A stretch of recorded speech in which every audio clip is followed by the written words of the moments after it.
সেটি হচ্ছে যে ডক্টর মোহাম্মদ ইউনূস কতটা সংবিধান লঙ্ঘন করেছেন, কতটা রাষ্ট্রদ্রোহিতা করেছেন, এটি তিনি ক্ষমতায় থাকতে আলোচনা হচ্ছিল, এখন সেটি তুমুল আকার ধারণ করেছে।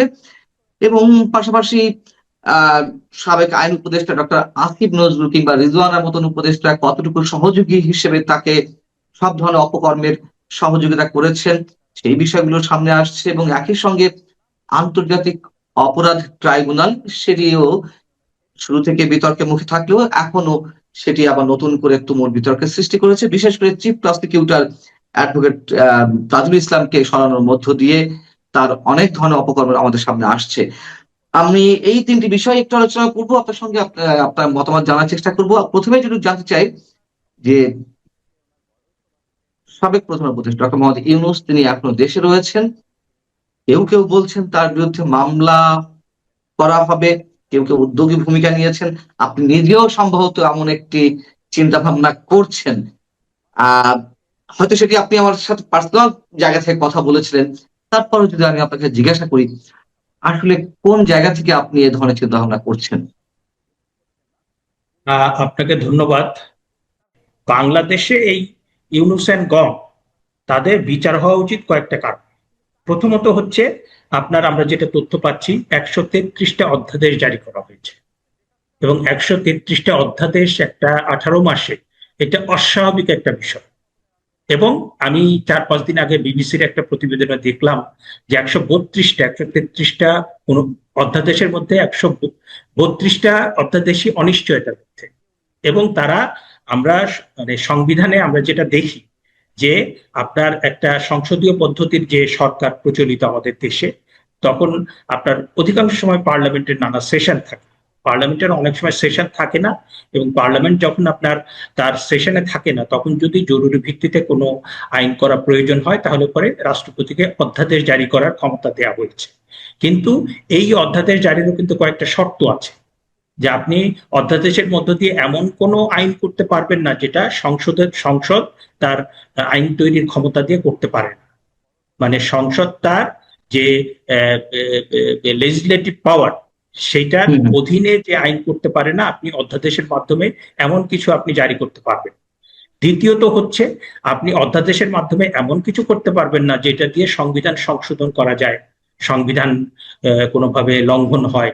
তো আপনি দেখেন যে রেফারেন্ডামের যে মানে আপনার জুলাই সনদের যে আদেশ, মানে প্রথমত রাষ্ট্রপতি তো আদেশ জারি করতে পারেন না, অধ্যাদেশ পারেন, সুতরাং সেটা হয়েছিল আদেশ, সেটা একদম ইল্লিগাল এবং আনকনস্টিটিউশনাল। এবং আপনি অনেক অধ্যাদেশের মধ্য দিয়ে আমরা যে দায় মুক্তির বিষয়টা দেখেছি, সেটা কিন্তু অধ্যাদেশের মাধ্যমে কোনোভাবেই করা যায়। এবং এই যে আপনার ইউনূস সাহেবের যে অসাংবিধানিক অবৈধ যে সরকার, প্রথমত সরকারটা গঠিত হয়েছিল ডক্ট্রিন অফ নেসেসিটি, মানে 5ই আগস্টের পরে কোনো প্রধানমন্ত্রী নেই, সরকার নেই, এখন দেশটা কে পরিচালনা করবে? এবং তখন কিন্তু বাংলাদেশের একদম নিরঙ্কুশ মানুষ তারা বলেছিল যে ডক্ট্রিন অফ নেসেসিটির ওই আইনের ওই তত্ত্বের অধীনে এই সরকার গঠিত হোক। কিন্তু 3 থেকে 6 মাসের ভিতরে যা শুরু করলেন তাতে করে কিন্তু মানুষ খুব বিরক্ত হয়ে গেল।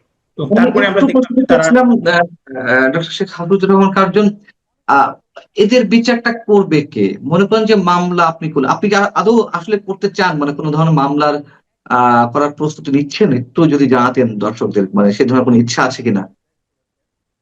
আমার মনে হয় যে আমাদের ইচ্ছা তো আছেই।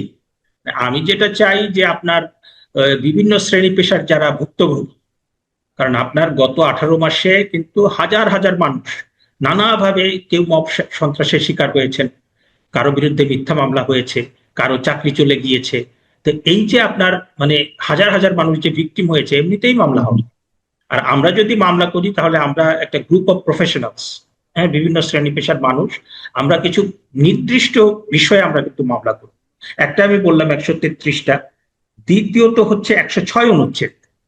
106 অনুচ্ছেদে যে রেফারেন্সটা নেওয়া হয়েছে, অন্তর্বর্তী সরকারের পক্ষ থেকে তার আইনে উপদেষ্টা বলেছিলেন যে এটা আপনার রাষ্ট্রপতির কাছ থেকে আনা হয়েছে এবং আপনার সুপ্রিম কোর্ট সেটা দিয়েছে। কিন্তু আমরা পরবর্তীতে সেনাবাহিনী কর্তৃক যে তালিকাটা প্রকাশিত, যে সেনানিবাসে কারা কারা ছিলেন, সেখানে আমরা দেখলাম যে সাবেক প্রধান বিচারপতি ওবায়দুল হাসান এবং আরেকজন অ্যাপিলেট ডিভিশনের বিচারপতি এনায়েতুর রহিম, তারা সেনাবাহিনীতে ছিলেন। এবং সেই প্রশ্নটা উঠেছে 106-এর যে রেফারেন্সটা কে সই করবে, এবং সেই প্রশ্নটা উঠেছে খুব মানে প্রচন্ড ভাবে, শক্তিশালী ভাবে, এবং এই জালিয়াতিটা কে করেছে।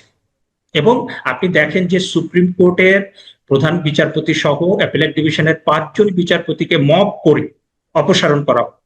তারপরে আপনার 2024 সালের 16ই অক্টোবর বৈষম্য বিরোধী ছাত্ররা তারা আপনার দলবাজ, দুর্নীতিবাজ, ফ্যাসিস্টের দোসর বিচারকদের পদত্যাগ করতে হবে, এবং তার পরের দিন আপনার 12 জন বিচারককে তাদের মানে তাদেরকে বলা হলো তাদেরকে আর কোনো বেঞ্চ দেওয়া হবে।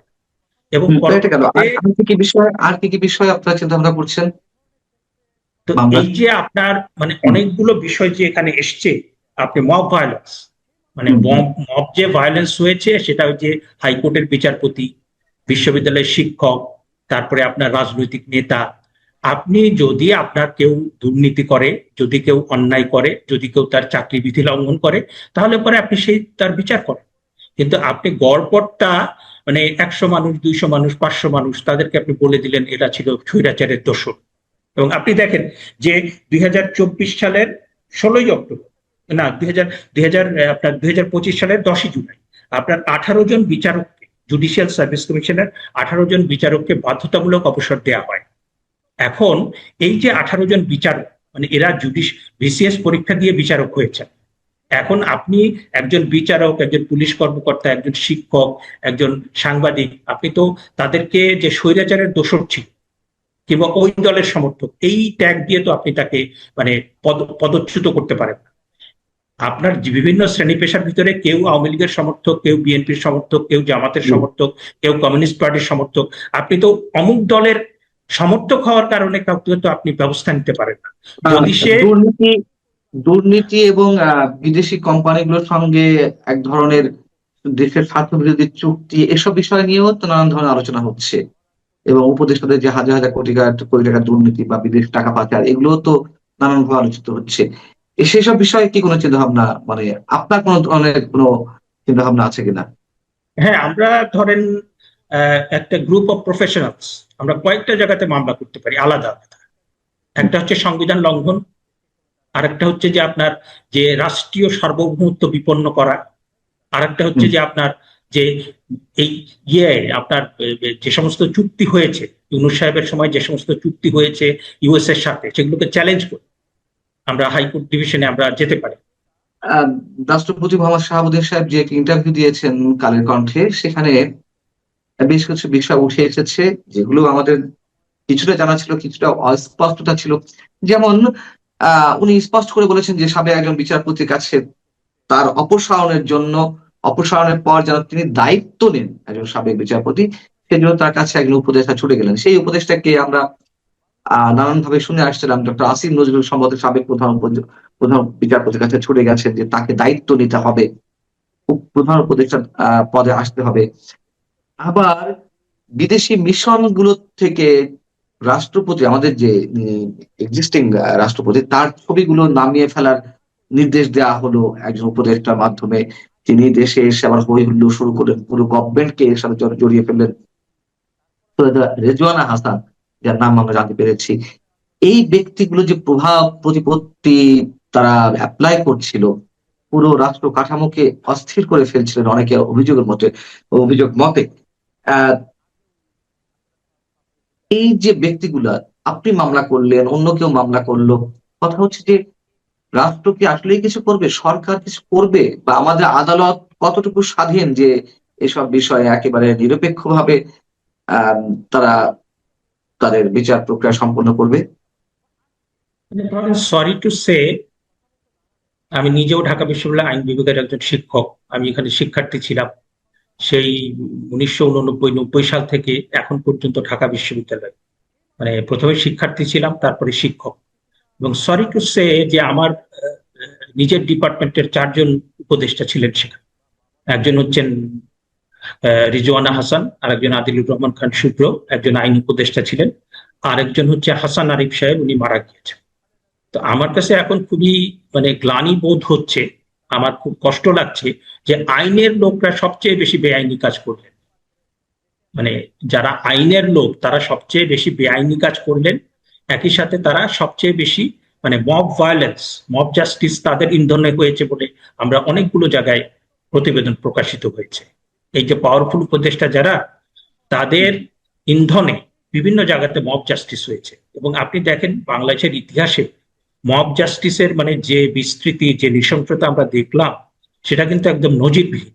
এবং আপনি বাংলাদেশের সর্বোচ্চ আদালতের প্রধান বিচারপতি সহ 5 জন যে বিচারপতি, পরবর্তীতে হাইকোর্ট ডিভিশনের 12 জন বিচারপতি, মানে এদেরকে অপসারণ করা হয়েছে আপনার মব জাস্টিস দিয়ে।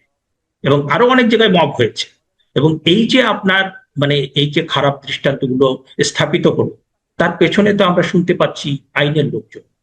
যে প্রশ্নটা ছিল যে সরকার কি তাদের বিরুদ্ধে কোনো অ্যাকশনে যাবে, সরকারের তেমন কোনো সদিচ্ছা রয়েছে, অথবা আমাদের বিচার বিভাগ, বিচারপতিরা, আমি যদি খোলামেলা ভাবে বলি যে তারা কতটুকু স্বাধীন যে তারা মামলা করে এই মামলার বিচার কাজ স্বাধীনভাবে পরিচালনা করতে পারবে?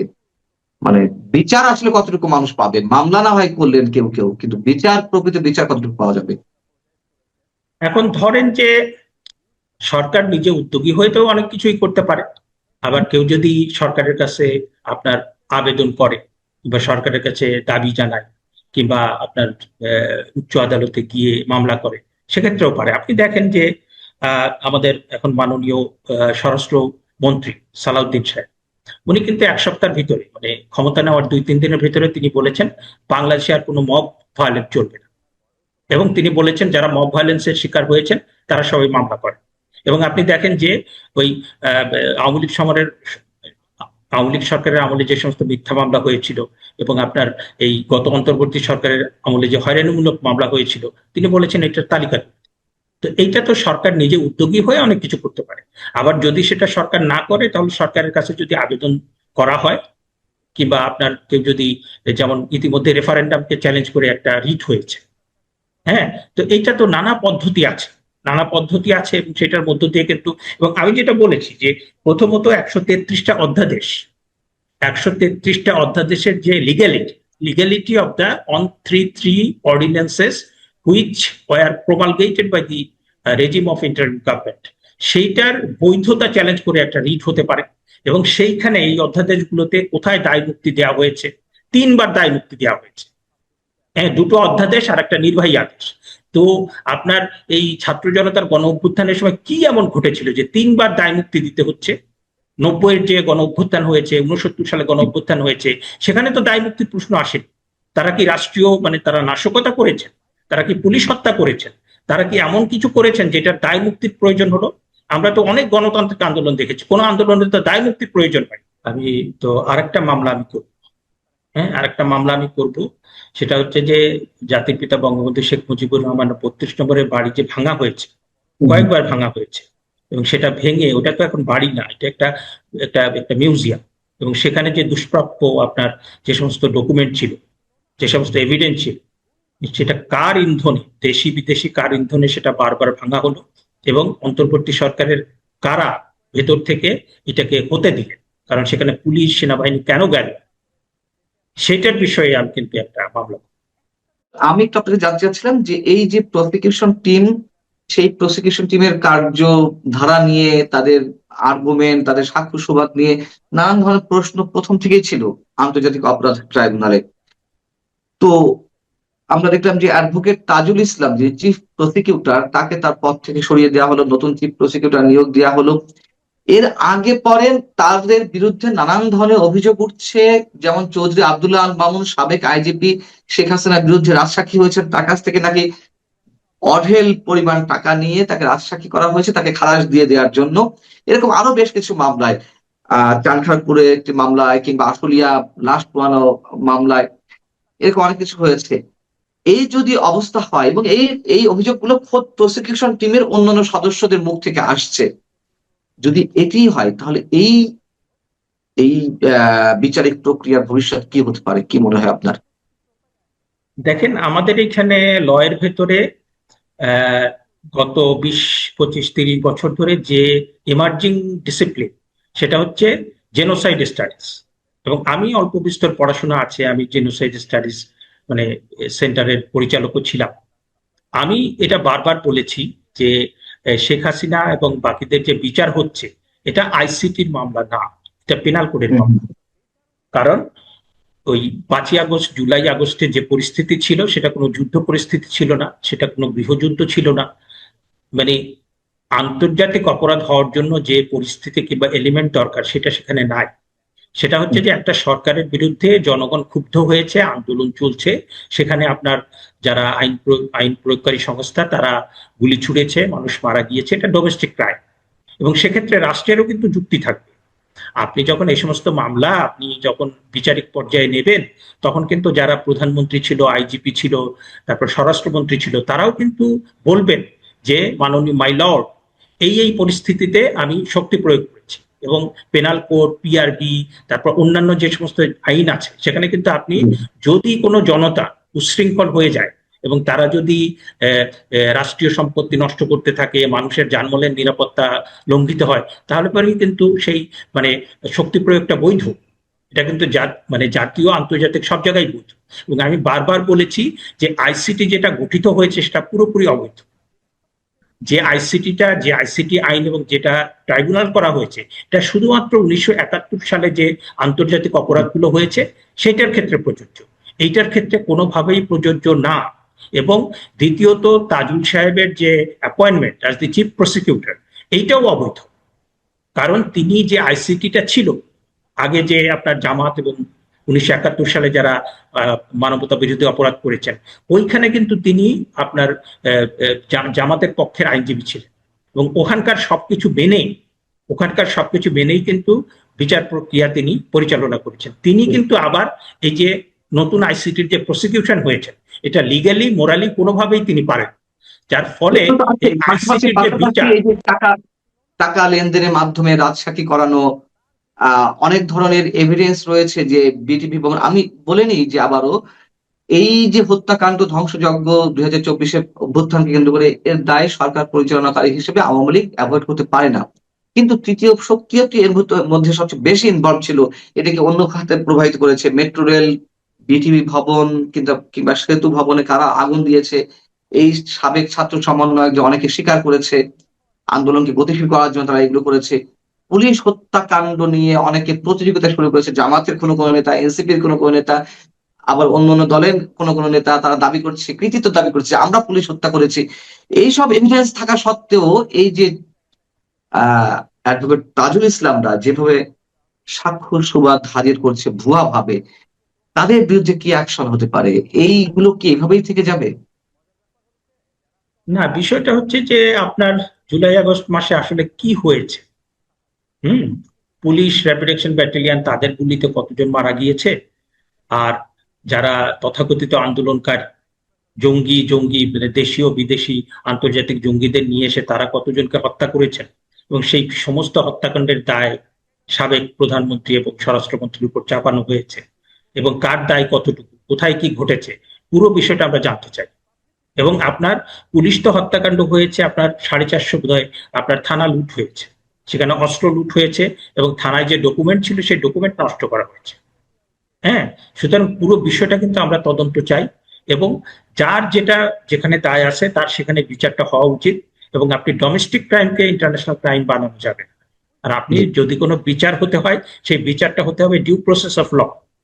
আমি প্রথমে একটু জানতে চাই যে বিএনপি সরকারের উপরে মানুষ আস্থা রেখেছে, খুব স্বাভাবিক, এবং তারেক রহমান যেসব কথাবার্তা বলছেন আমরা তার উপর আস্থা রাখতে চাই।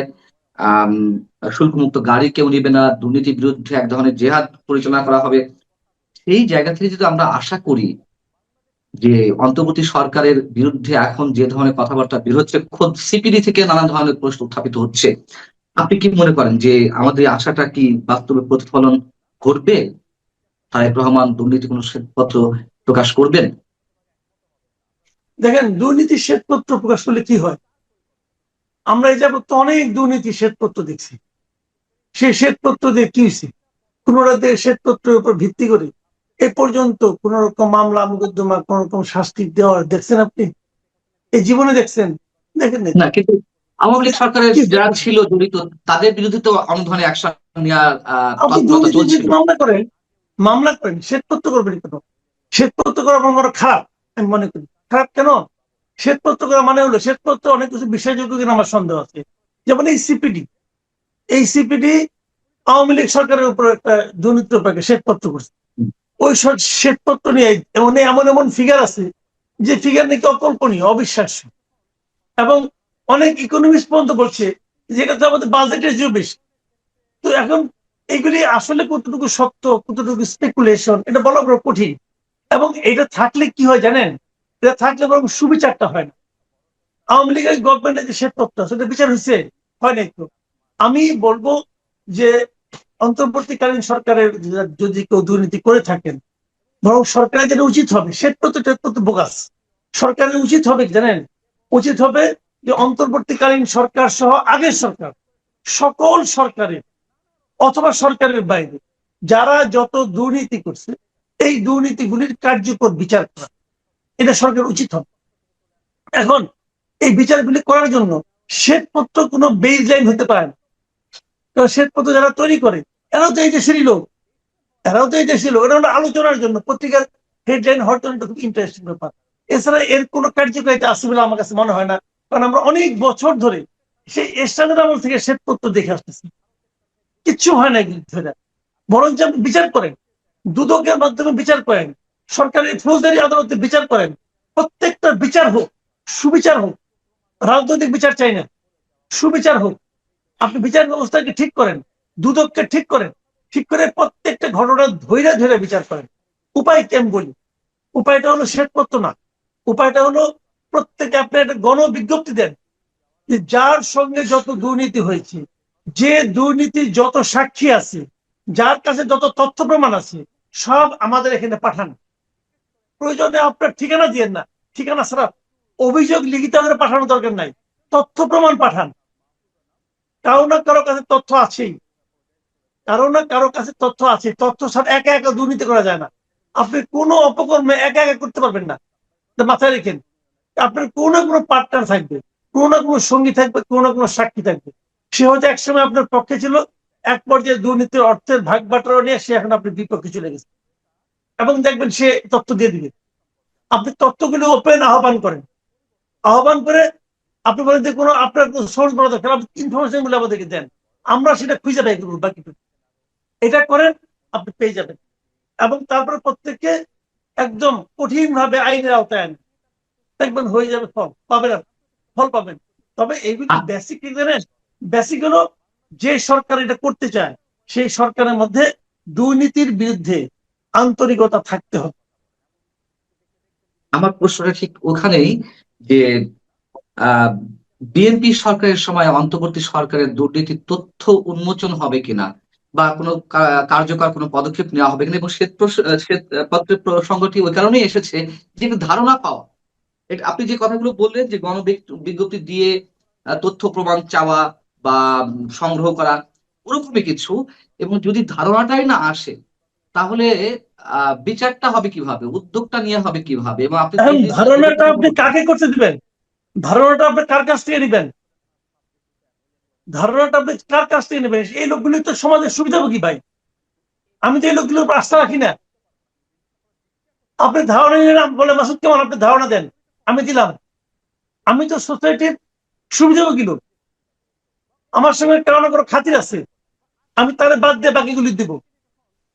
তাহলে ধারণাটা আপনি একটা ব্যক্তি বা একটা গোষ্ঠীর কাছ থেকে নিয়েন না, ধারণাটা কার কাছ থেকে নিচ্ছেন এটা বললেন না, বললেই কিন্তু আমাকে হাত করে ফেলাবে। যেই বলবেন যে আমি অমর একটা সংগঠনকে দিলাম, ওই সংগঠনের সঙ্গে তখন যোগাযোগ করা আরম্ভ করে দিবে, বলবে যে অন্যগুলি বড় করে দেখান, আমারটা ছোট করে দেখান। দরকার নাই তো।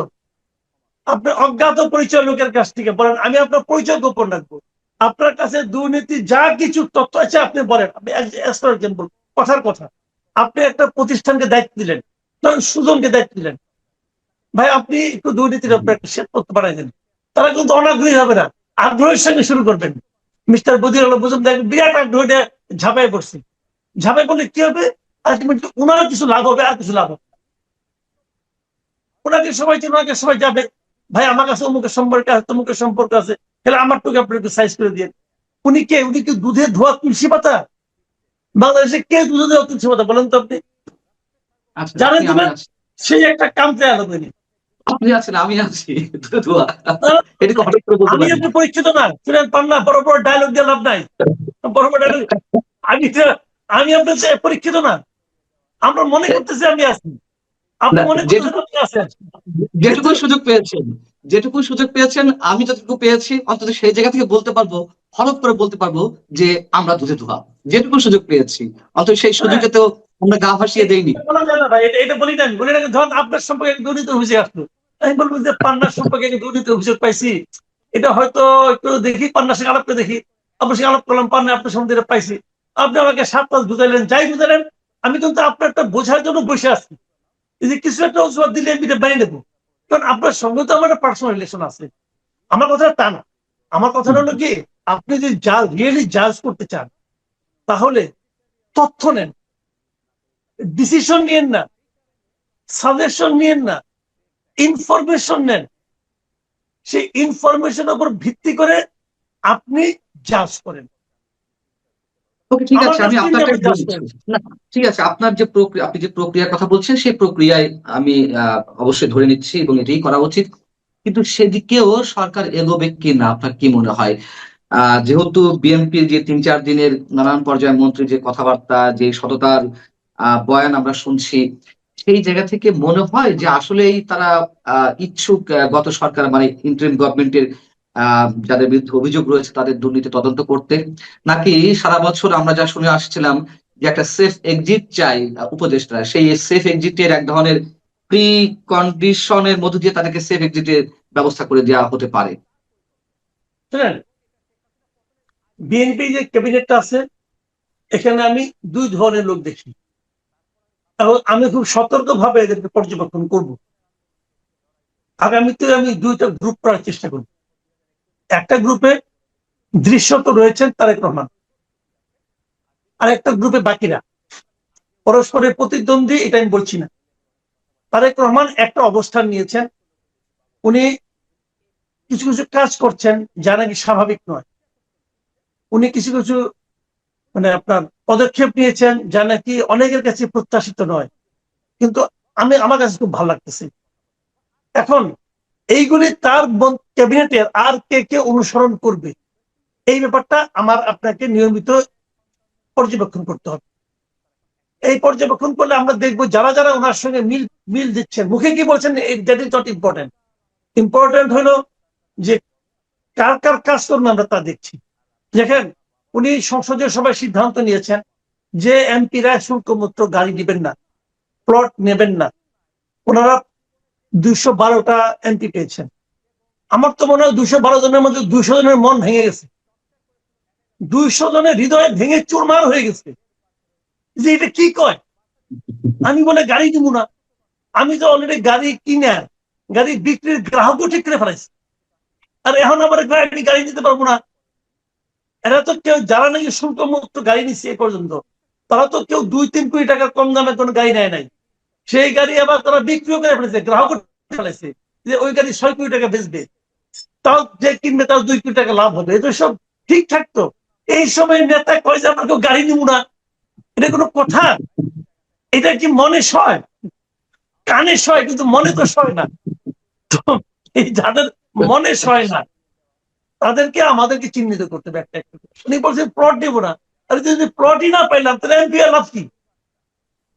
এগুলো তো ভাই ন্যায় নাই কে বলুন তো, আপনি ন্যায় নাই কে?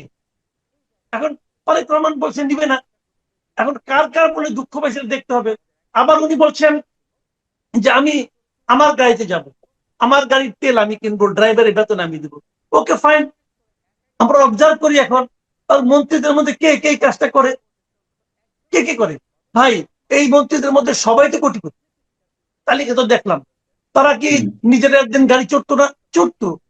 তো মন্ত্রী হওয়ার পর সরকারি অর্থের গাড়ি চড়তে হবে কেন? ওনার তো গাড়ি আছে, ওইটাই চলেন। আপনি তো দেশ সেবা করতে আসছেন না ভাই। তারেক রহমান একদম খুব ভালো পয়েন্টে ধরছে। আপনি ওয়েস্টার্ন ওয়ার্ল্ডে যান না কেন, আপনি ইংল্যান্ডে যান।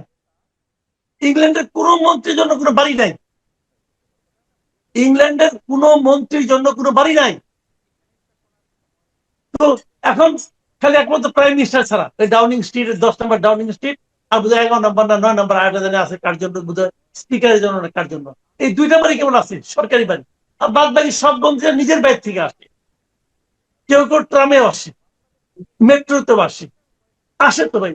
তো উনি যেটা দেখে আসছেন, উনি দেখেই তো বলছেন যে ভাই গাড়ি আমরা নিবো না নিজেরটা, বাড়িও নিয়েন না, বাড়ি দিতে হবে কেন আপনাকে? বাড়ির সঙ্গে আপ্যায়ন ভাতা, জামাদার, দফাদার, ওয়াশিং মানে ওয়াশ করার জন্য ধোবা, এইসব আপনাকে নিতে হবে কেন? নিয়েন না। তো এখন উনি যেটা করেছেন, এটা কে কে ফলো করে আমরা দেখি। এই পর্যন্ত তো কেউ বলে নাই যে ভাই আপনি মন্ত্রী হয়েছেন রে ভাই, একটা গাড়ির ড্রাইভারের আর তেলের কয় টাকা? ওই যে 450 লিটার পাবে প্রতি মাসে, ওইটা বেচবে।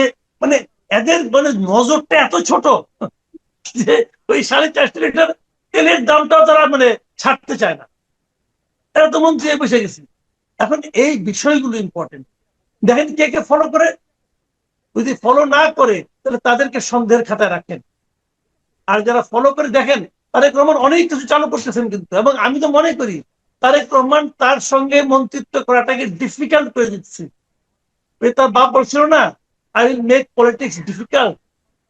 এখন উনি হয়তো বলে দিচ্ছে যে I will make ministry difficult. দেখা যাক কি হয়, ওয়েট করি আমরা। কাজেই দুর্নীতি উনি যদি চান পারবেন। উনি না, সেটি না হয় এই সরকারের সময়, চলমান সরকারের সময় যারা মন্ত্রিসভার সদস্য আছেন তাদের ক্ষেত্রে বলছেন। আমার প্রশ্নটা ছিল যে সেফ এক্সিটের বিষয়ে অন্তর্বর্তী সরকারের যে উপদেষ্টা আছেন তাদের ক্ষেত্রে, যেমন ফয়েজ আহমেদ তোয়েব একজন বিশেষ সহকারী, তিনি সরকার থাকাকালীন সময়ে কোনো ধরনের জিও ছিল না, গভর্নমেন্ট অর্ডার ছিল না, তিনি চলে গেলেন দেশের গণ্ডি পার হয়ে। তার বিরুদ্ধে 550 কোটি টাকার আত্মসাতের অভিযোগ রয়েছে। আসিফ মাহমুদ সজীব ভুঁইয়া, যিনি সাবেক সাবেক ছাত্র উপদেষ্টা ছিলেন, একজন ইসলাম সরকার বিষয়ক মন্ত্রণালয়ের দায়িত্বে ছিলেন, তার এপিএস এর বিরুদ্ধে শত শত কোটি টাকার দুর্নীতি অভিযোগ উঠলো। স্বাস্থ্যমন্ত্রী নূরজাহান বেগম, তার এপিএস এর বিরুদ্ধে দুর্নীতি অভিযোগ উঠলো। উপদেষ্টাদের কারো কারো বিরুদ্ধে দুর্নীতি অভিযোগ রয়েছে। তাহলে আমার প্রশ্ন হচ্ছে যে তাদের বিরুদ্ধে যদি কোনো ধরনের অ্যাকশন না নেওয়া হয়, তাহলে কি আমরা ধরে নেব যে আসলে কোনো প্রি কন্ডিশনের ভিত্তিতে তাদেরকে সেফ এক্সিটের ব্যবস্থা করে দেওয়া হচ্ছে? যদি ব্যবস্থা নেওয়া উচিত, ব্যবস্থা না নিলে আপনি যেটা বললেন ওইটাই ঠিক।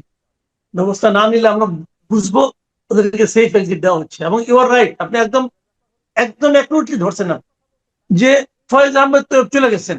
এর ব্যাপারে দেখলাম যে আরেক উপদেষ্টা, ওই ভদ্র মহিলা, কি যেন নাম নাম মনে থাকে না, যে ওই ভদ্র মহিলার, উনি বললেন যে উনি তো যেতেই পারেন না, পারেন না সরকারের। উনি কি রিজাইন করে গেছেন?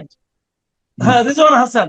উনি যে বলছেন উনি ওখান থেকে আসছিলেন আবার চলে গেছেন। না রে ভাই, আসলাম আর চলে গেলাম। এটা কি যে বিকেল বেলা আমরা ছোটবেলায় খেলতাম গোল্লাসুর, খেললাম, অর্ধেক খেলা খেলাম, আমি গেলাম, আমার বাবা আবার ডাকতেছে, ওই আসলাম আর গেলাম, এটা ভাই গোল্লাসুর খেলা না।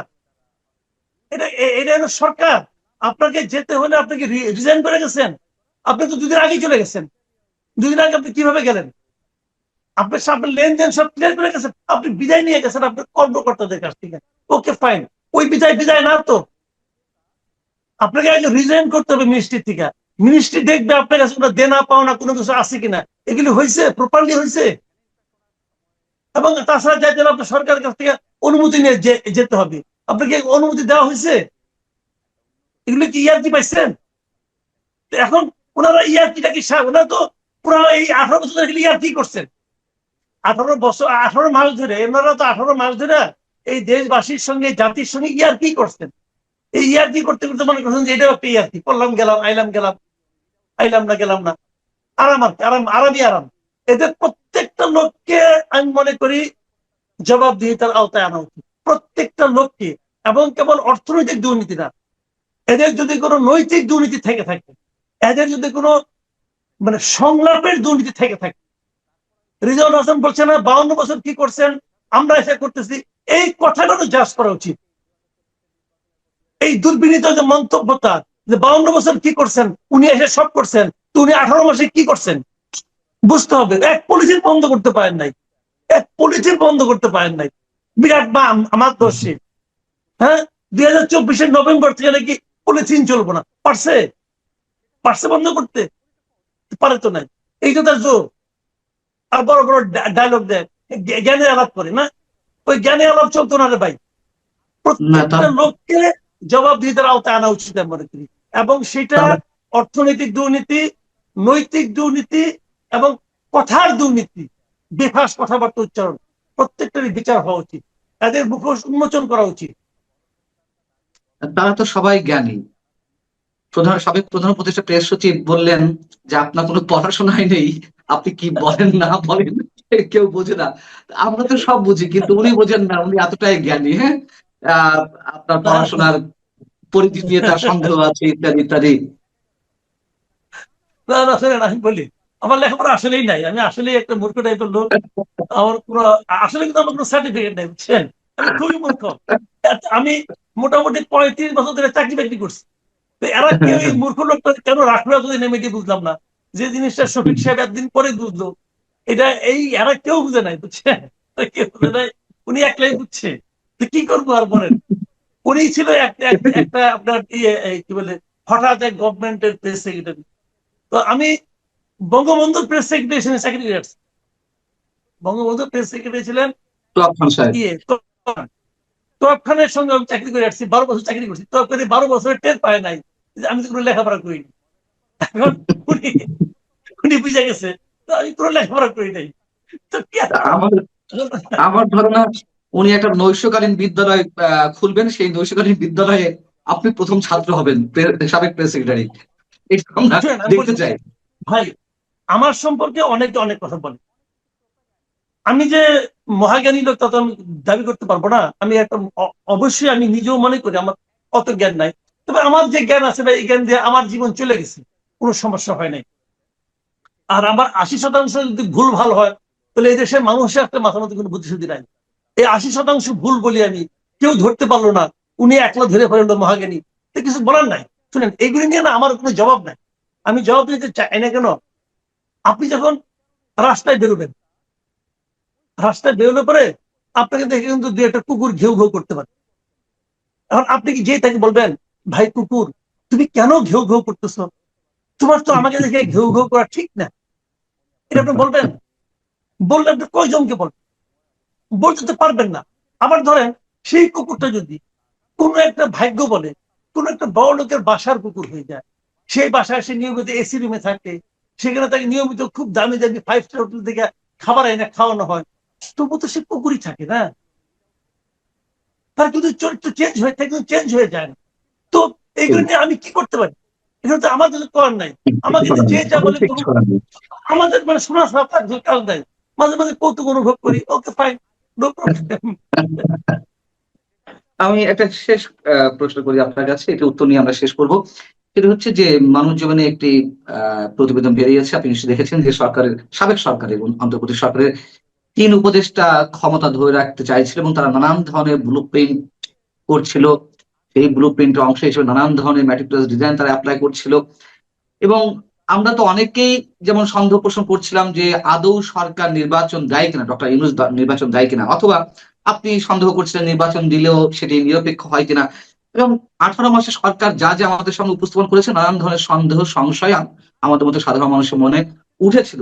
এবং এটাও সত্যি কথা, আমরা অব্যাহতভাবে কথা বলছিলাম, সংশয় প্রকাশ করছিলাম, এবং রাজনৈতিক দলগুলো থেকে, মানে বিএনপি থেকে শুরু করে রাজনৈতিক দলগুলো এক ধরনের অব্যাহত চাপ ছিল, বিধায় আমি মনে করি এই নির্বাচনটি দিতে বাধ্য হয়েছে ডক্টর ইউনূস, এবং অবশ্যই সেনাবাহিনীর একটি চাপ ছিল।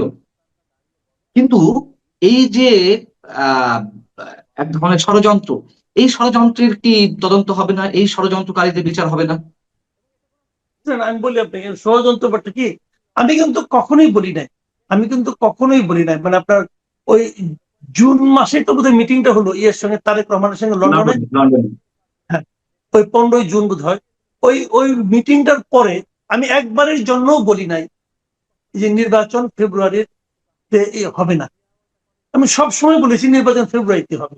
তখন আমার নানা রকম ইকুয়েশন ফেব্রুয়ারিতে। হ্যাঁ, আমি নির্বাচন কতটা ভালো হবে এটা নিয়ে সন্দেহ পোষণ করছি। মানে উনি বলেছিলেন ইতিহাসের শ্রেষ্ঠ নির্বাচন দেবেন, আমি ওইটা নিয়ে সন্দেহ পোষণ করছি যে এটা নির্বাচন ইতিহাসের শ্রেষ্ঠ নির্বাচন হওয়ার কোনো প্রশ্ন ওঠে না।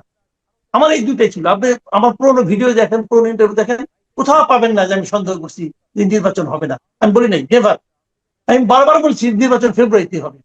আচ্ছা, এখন যেটা হয়েছে, যে যে নির্বাচনটা হয়েছে, আমি এখন আপনাকে বলি, এই নির্বাচনটা যদি ফেব্রুয়ারিতে না হয়, 2025-এর জুনে হতো, 2025-এর ফেব্রুয়ারিতে হতো, তাহলে এই নির্বাচন এখনকার চেয়ে অনেক ভালো হতো, অনেক ভালো নির্বাচন হতো। এটা দেরিটা কিন্তু করা হয়েছে একটা ভালো নির্বাচন করার জন্য না, দেরিটা করা হয়েছে কাল ক্ষেপণের জন্য, সময় ক্ষেপণের জন্য। তাদের ইচ্ছা ছিল আরো সময় ক্ষেপণ করবে, কিন্তু তারা ফেব্রুয়ারি পর আর যেতে পারে নাই। আপনি বলবেন কেন যেতে পারে নাই, সেই ব্যাখ্যাটা আপনাকে আমি দিই। যেতে পারে না, আমি যে কারণে বিশ্বাস করতাম যে ফেব্রুয়ারি পরে যাবে না, সেটা হলো due to army chief. Army chief বলেছিল না যে 18 মাসের মধ্যে নির্বাচন হতে পারে। এই 18 মাস কিন্তু ফেব্রুয়ারিতে হয়। উনি 18 মাস 4 দিন সময় নিয়েছেন, ঠিক 18 মাস 4 দিনের মাথায় নির্বাচনটা হয়েছে। ফেব্রুয়ারিতে না করলে উনি বিপদে পড়তেন, সিম্পলি বিপদে পড়তেন। এবং এই জন্যই নিজের বিপদকে রক্ষা করার জন্য উনি 18 মাসের মধ্যে এই নির্বাচন যে হয়েছে এই 18 ইয়ার মধ্যে, ফেব্রুয়ারির মধ্যে, এদের এই মতলব ছিল একটা আরো দীর্ঘায়িত করা যায় কিনা, সেই মতলবটাকে থামিয়ে দিয়েছেন আর্মি চিফ। একদম স্ট্রেট হয়েছে, আমি যেটা মনে করি। কাজে নির্বাচন এই ফেব্রুয়ারিতে হওয়ার জন্য যদি কৃতিত্ব কারো থাকে, তাহলে আর্মি চিফের আছে, এদের না। এরা বোগাস, এরা হলো যতদিন থাকা যায়। কারণ এরা মনে করেন হঠাৎ করে আচমকা লটারি পাওয়ার মতো করে একটা মন্ত্রিত্ব পেয়ে গেছে, সার্ভে কেন ভাই, আরামই আরাম, আরামের কোনো শেষ নাই। তারপরে বন্ধু বান্ধব ইয়ার দোস্ত সবকে আইনে নিয়ে মন্ত্রী কারো প্রতিমন্ত্রী বানাই দিছে, নিজের মামলাগুলি উঠাই নিছে, নিজের ব্যবসা প্রতিষ্ঠানগুলি সরাই করে নিছে, ধাম করে। আমি তো মনে করি এই সমস্ত এবং তারপরে কি করছে, দেশটাকে আমেরিকার কাছে, আমেরিকার করদ রাজ্যে পরিণত করার জন্য যা যা করার তাই করছে। আমি তো মনে করি এদের সবার বিরুদ্ধে এই সমস্ত অপরাধে মামলা হওয়া উচিত, এবং সবচেয়ে আগে মামলা হওয়া উচিত ডক্টর মোহাম্মদ ইউনূসের বিরুদ্ধে। উনি তো মূল লোক, উনি হলো মূল লোক এই সমস্ত আকাম কুকামে, ওনার বিরুদ্ধে মামলা হওয়া উচিত। এবং ওনার প্রত্যেকটা মামলা যেগুলো নির্ভয়া দেশে উঠাই নিছে, প্রত্যেকটা মামলা আবার নতুন করে করা উচিত, এবং সেগুলো জাজ হওয়া উচিত। যেগুলো যদি মুক্তি পাবেন, যদি প্রমাণ হয় যে ভুয়া মামলা হবে। কিন্তু নির্ভয়া দেশে মামলা তুলে নেওয়া, এর চেয়ে বড় অন্যায় আর পৃথিবীতে থাকতে পারে না। মামলা আবার নির্ভয়া দেশে উঠে কি হবে? মামলা যখন কোর্টের কাছে গেছে, কোর্ট ঠিক করবে এই মামলা কি রেজাল্ট হবে। নির্ভয়া দেশে উঠায় কিভাবে? এই মামলা কি নির্ভয়া দেশে ছিল? কত হয় নাই। মানলাম শেখ হাসিনা ব্যক্তিগত প্রতিহিংসা চরিতার্থ করার জন্য মামলা করছে, ওকে, করছে মামলা। তো মামলা যে ইনভ্যালিড মামলা, এটা কোর্ট বলুক। কোর্ট বলছে আপনি সবটা উঠাই নিলেন। উনি তো দেশ চালাইছে হাসিনার চেয়েও খারাপ করতে। হাসিনা এই প্রক্রিয়ায় এই দেশ চালাইতো, উনি ওই প্রক্রিয়ায় চালাইছেন। তো এইগুলি ঠিক না। আমি মনে করি প্রত্যেকটা, আপনি বললাম না আমি, যে প্রত্যেকটা অপকর্মের জাজ হওয়া উচিত, প্রত্যেকটা অপকর্মের বিচার হওয়া উচিত। সেটা অর্থনৈতিক অপকর্ম হোক, নৈতিক অপকর্ম হোক, আইনগত মানে আইনের নামে অপকর্ম হোক, প্রশাসনিক অপকর্ম হোক, সব। মাঝখানে আমি একটা বিজ্ঞপ্তি দেখলাম, একজন লোকের, এক সাবেক সচিবের, মাঝখানে আমি একটা স্ট্যাটাস করছি, পরে আমার চোখ ভিজে উঠছে। সে লোক মাত্র 3 মাস না 8 মাসে সচিব পাইছিল। 8 মাস। সেই লোকের এক কলমে খুঁচাটার চাকরি খাই দিছে। সে লোক বলতেছে আমি এত বছর আমি সচিব হয়েছিলাম, মাত্র 8 মাস আমার চাকরি খাই দিলেন। কেন খাইলেন? কি অপরাধ আমার? কেউ জানে না।